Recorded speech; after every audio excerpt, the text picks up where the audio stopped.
ओम गणेशाय नमः। हिंदू कैलेंडर के अनुसार फागुन माह के शुक्ल पक्ष की एकादशी तिथि को आंवल की एकादशी का व्रत रखा जाता है और इसी दिन भगवान विष्णु की और आंवले के पेड़ की पूजा भी करते हैं।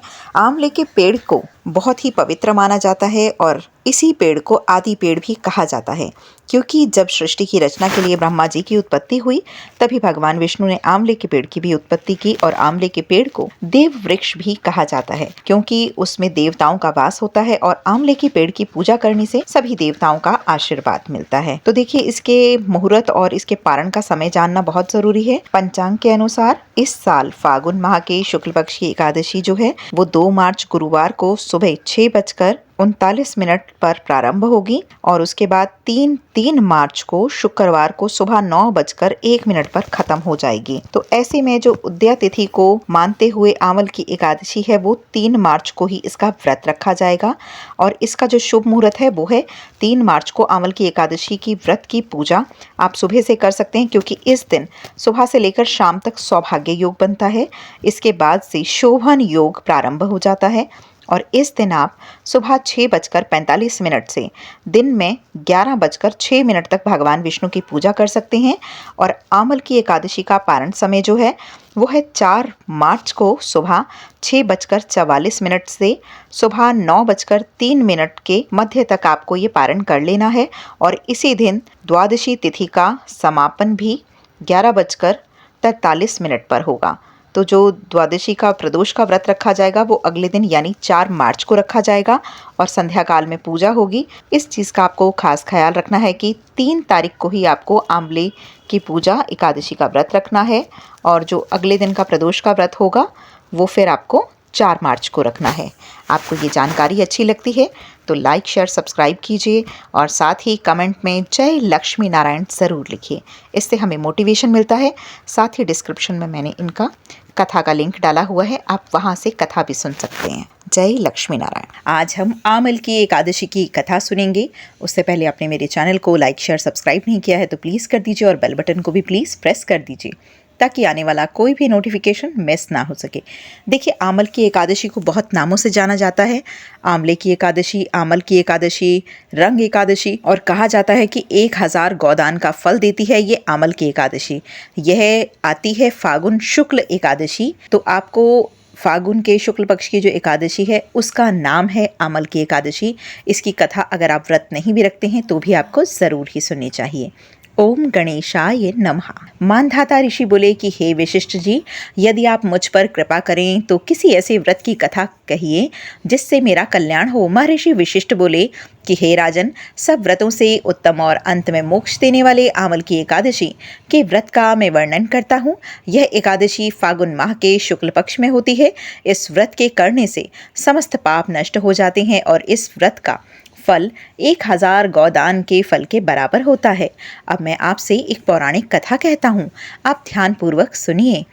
एक वैदिश नाम का नगर था जिसमें ब्राह्मण, क्षत्रिय, वैश्य और शूद्र चारों ही वर्ण आनंद सहित रहते थे। उस नगर में सदैव वेद ध्वनि गूंजा करती थी तथा पापी, दुराचारी और नास्तिक उस नगर में कोई भी नहीं था। उस नगर में चैत्ररथ नाम का चंद्रवंशी राजा राज्य किया करता था। वह अत्यंत ही विद्वान और धर्मी था। उस नगर में कोई भी व्यक्ति दरिद्र व कंजूस नहीं था। सभी नगरवासी विष्णु भक्त थे और आबाल वृद्ध स्त्री पुरुष एकादशी का व्रत किया करते थे। एक समय फागुन मास के शुक्ल पक्ष की आंवल की एकादशी आई। उस दिन राजा, प्रजा और बाल वृद्ध सब ने हर्षपूर्वक व्रत किया। राजा अपनी प्रजा के साथ मंदिर में जाकर कुंभ स्थापित करके धूप, दीप, नैवेद्य, पंचरतन आदि से धात्री यानी आंवले का पूजन करने लगे और इस प्रकार स्तुति करने लगे कि हे धात्री, तुम ब्रह्म स्वरूप हो, तुम ब्रह्मा जी द्वारा उत्पन्न हो और समस्त पापों का नाश करने वाले हो। तुमको नमस्कार है। अब तुम मेरा अर्घ स्वीकार करो। तुम श्री रामचंद्र जी द्वारा सम्मानित हो। मैं आपकी प्रार्थना करता हूँ और आप मेरे समस्त पापों का नाश करो। उस मंदिर में सबने रात्रि को जागरण किया। रात के समय वहाँ एक बहेलिया आया जो अत्यंत ही पापी और दुराचारी था। वह अपने कुटुंब का पालन जीव हत्या करके किया करता था। भूख और प्यास से अति व्याकुल होकर वह बहेलिया इस जागरण को देखने के लिए मंदिर के कोने में ही बैठ गया और भगवान विष्णु की एकादशी महत्व की कथा सुनने लगा। इस प्रकार अन्य मनुष्यों की भांति उसने भी सारी रात जागकर ही बिता दी। प्रातःकाल होते ही सब लोग अपने घर को चले गए तो बहेलिया भी अपने घर को चला गया। घर जाकर उसने भोजन किया। कुछ समय बीतने के पश्चात उस बहेलिये की मृत्यु हो गई।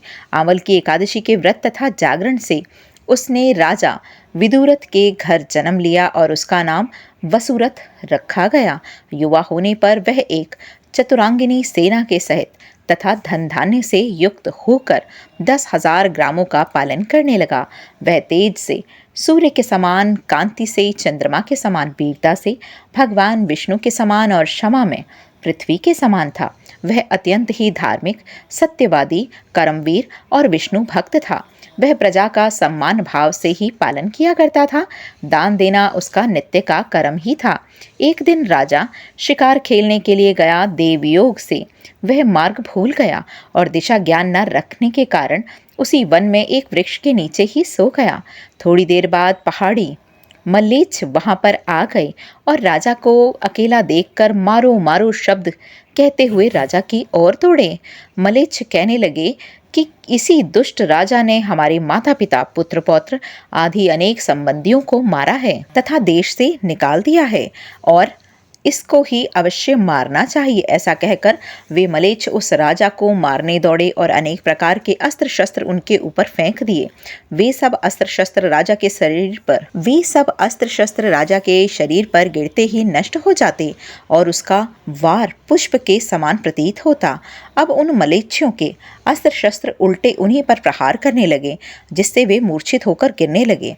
उसी समय राजा के शरीर से एक दिव्य स्त्री उत्पन्न हुई। वह स्त्री अत्यंत ही सुंदर होते हुए उसकी भकुटी टेढ़ी थी। उसकी आंखों में लाल लाल अग्नि निकल रही थी, जिससे वह दूसरे काल के समान ही प्रतीत होती थी।